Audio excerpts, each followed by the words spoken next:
Энэхүү гарын авлага нь таныг өөрийн амьдралын тоон зураглыг гаргаж, тайлж уншихад чиглэгдсэн болно. Тоон зураглалаар таны төрсөн өдөр, нэр, амьдралын үе шатууд, сорилтууд, дотоод хүсэл, бүр бусадтай хэрхэн зохицох талаар хүртэл бүрэн мэдээллийг агуулсан. Энэ ном бол зөвхөн уншихад зориулагдсан биш, харин өөрийгөө ойлгоход зориулагдсан интерактив тойл бичиг юм. Та өөрийн гараар бодож, бичиж, тайлж, ойлгож, амьдралынхаа тухай өөр өнцгөөс эргэцүүлэх болно. Бүх хариулт танд аль хэдийнэ байгаа. Энэ бол зөвхөн газрын зураг. Бэма. Та бидэнд юу өгүүлдэг вэ? Хүн бүрд оршихуйн түвэнд болсон онцгой тоонууд байдаг. Эдгээр нь тухайн хүний төрсөн он сар өдөр, овог нэрээс хамааралтай гардаг ба тоо тус бүр эзнийхээ зан чанар, харилцаа хандлагыг илчилж, альваг бодох, сэтгэх, үйлдэл хийхэд ч нөлөөлж байдаг. Мөн хувь хүнд хамаарал бүхий тоонууд тухайн хүнд ямар эрчим энерги хэрэгтэйг, ямар бэрхшээлүүд тулгаж болцсошгүйг, цаашилбал ямар хувь тавилангаар амьдрах магадaltaйгч илэрхийлдэг. Бид хувь хүний зан чанар, харилцаа хандлага, аяас бэлэг, ур чадвар, онцгой шинж чанаруудыг агуулсан тоонуудыг чухалчиж үзснээр өөрсдийн болон гэр бүл, найз нөхөд, шаардлагатай бол хамт ажилладаг хүмүүс, бизнесийн хамтрагчдынхаа талаарч баггүй зүйлийг мэдэх боломжтой. Харин энэ нь эргээд бидэнд өөрийгөө болон бусдыг илүү ойлгоход, мөн өөртөө хэрхэн хандаж, бусадтай хэрхэн харьцахад тусалдаг. Мөн олон зуун жилийн турш хэрэглэгдэж ирсэн тоон ухаан бол хүний дотоод ертөнцийг таних чухал арга замуудын нэг юм. Хувь хүнд хамаарал бүхий тоонууд нь 1-9 хүртэлх нэг оронтой, мөн 11, 22, 33 гэсэн 3 мастер тоо байж болох ба эдгээр нь тоо зүйд өөр өөрийн өвөрмөц энерги утгатай байдаг. Мастер тоо. Тоо судлалт 2 оронтой тоонуудын ихэнх нь гойд ач холбогдол өгдөггүй ч 11, 22, 33 гэсэн 3 тооны тухайд маш онцгой тул мастер тоо гэж нэрлэсэн байдаг. Мөн энэ 3 тооны онцгой энергийг сэтгэх, бүтээх, хуваалцах гэсэн 3 чухал үе шатыг төлөөлдөг гэж ойлгож болно. Тодорхойлбол мастер тоо 11 нь сэтгэх ба санаачлах. Мастер тоо 22 нь бүтээх ба бодит болгох. Мастер тоо 33 нь хуваалцах ба түгээхийг илэрхийлдэг.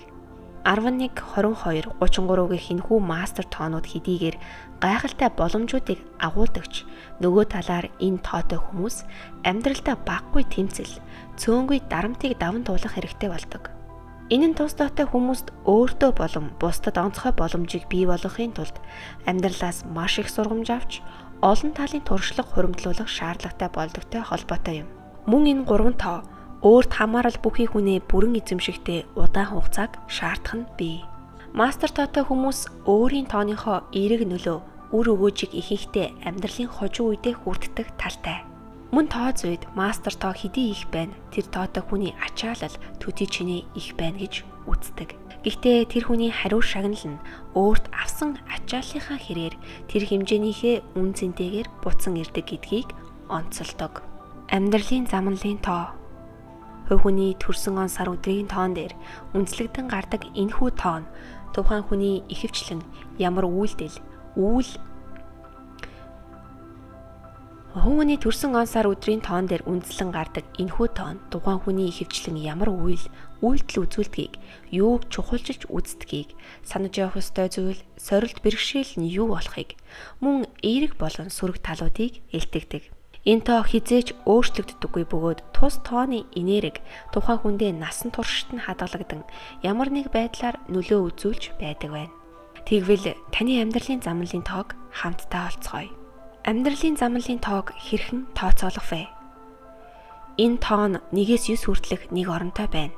Тоог гаргахдаа төрсөн он сар өдрийнхөө бүх тоог нэг бүрчлэн хооронд нь нэмнэ. Нийлбэр болох 2 оронтой тоог 1 оронтой болох хүртэл дахин хооронд нь нэмнэ. Ингэснээр таны амьдралын замналын тоо гарна. Үндсэн тоо гаргах жишээ номер 1. Хэрэв та 1995 оны 8 дугаар сарын 23-нд төрсөн бол 1 дээр нэмэх нь 9, нэмэх нь 9, нэмэх нь 5, нэмэх нь тэг, нэмэх нь 8, нэмэх нь 2, нэмэх нь 3, тэнцүү 37, 3 дээр нэмэх нь 7, тэнцүү 10, 1 дээр нэмэх нь тэг, тэнцүү 1. Энэ хүний амьдралын замналын тоо бол 1. Хэрэв таны төрсөн он сар өдрийн нийлбэр 11, 22, 33 гэсэн тоо гарсан бол та мастер дугаартай хүн гэсэн үг юм. Гэсэн ч хувь хүний амьдралын замналын тооны тухайд нэг оронтой тоог илүү нөлөөтэй гэж үздэг учраас та өөрийн тоогоо нэг оронтой болгож харахаас гадна мастер тооныхоо утга тайлбарыг давхар хараарай. Нэг оронтой тоог гаргахдаа мастер тоог бүхлээр нь нэмэгдэхүүн болгож ашиглана. Үндсэн тоо гаргах жишээ 2. Хэрэв та 1999 оны 10 дугаар сарын 13-нд төрсөн бол 1 дээр нэмэх нь 9, нэмэх нь 9, нэмэх нь 9, нэмэх нь 1, нэмэх нь тэг, нэмэх нь 1, нэмэх нь 3, тэнцүү 33. 3 дээр нэмэх нь 3, тэнцүү 6. Нэг оронтой болгож 6, 33 тооны утга тайлбарыг давхар хараарай. Амьдралын замналын тоон утга. Амьдралын замналын тоо 1. Амьдралынхаа бүхэл талбарт гол дүр тоглож өөрийн өвөрмөц байдлаа илэрхийлэх дуртай. Шин зүйлийг хамгийн түрүүнд туршиж үзэх даалт хүсэлтэй. Төрөлхийн удирдагч чанар нь эрх мэдэлтэй нэгэн болоход нь нөлөөлдөг. Хүчтэй хүсэл тэмүүлэл нь гол хөдөлгөх хүч нь болж бас өөрийг нь хөгжүүлж байдаг. Аливаад маш хурдан хариу өгч мөн хурдан үйлдэл хийдэг тул ямар ч тохиолдолд чиглэлээ өөрчилж өөр шин замыг эхлүүлж чаддаг. Бүтлгүйтгэе гэсэн нууц айдас нь бүх хүчээ төвлөрүүлж чармайлт гаргаж зориг хүчтэй болоход нь нөлөөж байдаг тул ихэнхдээ ялалтад хүрдэг. Ихэвчлэн бие даасан байдлаа дайчилж зорилгоо биелүүлдэг. Бусдад хамгийн сайнараа бас эергээр урам зориг түгээдэг. Заримдаа ойр орчноосоо хит хүндэрч өөрийгөө тусгаарлах нь бий. Энэ нь ялангуяа шин зүйл санаачлахад өмнө нь хийж байгаагүй зүйлээ хийхэд мөн тайван байдлыг үүсэх үед нь илэрдэг. Өөрийн замаар явахыг илүүд үздэг энэ хүмүүст романтик харилцаа болон багаар ажиллах нь хэцүү санагдаж болно. Ялангуяа хит их цаг зарцуулсан хайр хосын харилцаа бол энэ хүмүүсийн зорилго огт биш. Бас хий нэгэн хүнд ямар нэгэн асуудлаас болж энэ хүмүүсийг орхивол тэд хизээч араас нь зууралддаггүй. Ер нь бол бусадтай холбоо тогтоож харилцах гэж хичээж зүтгэдэггүй хүмүүс байх нь элбэг. Харин өөрийнхөө дотоод хүнтэй холбогдох үедээ бол жинхэнэ эрх чөлөөг мэдэрдэг. Зүн совингоо урам зоригийнхоо түлхүүр болгож ашигладаг. Учир нь энэ тоотой хүмүүсийн зүн совингийн хүчрхэг мэдрэмж нь ямар нэгэн сонголттой тулгарсан үед эерэг шийдвэр гаргахад нь тусалдаг. Хүчтэй, зоригтой, шийдэмгий байдлаас илүүтэй манлайлахыг зорддог. Эерэг тал.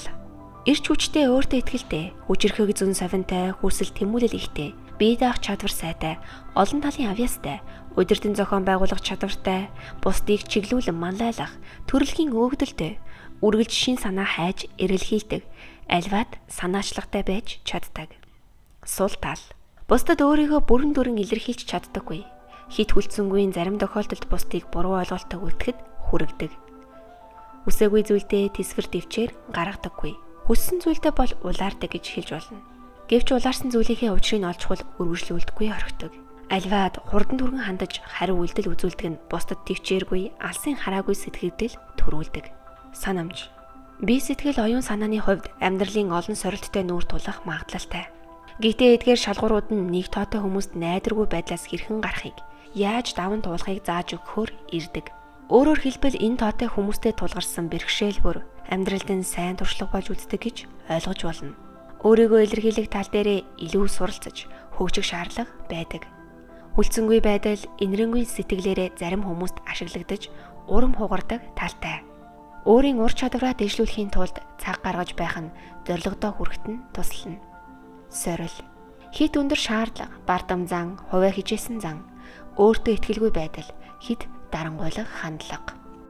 Хэрэв та дараагийн хэсгийг бүрэн ихээр нь уншихыг хүсвэл доорх холбоосоор орж захим номоо худалдан аваарай. Баймаа.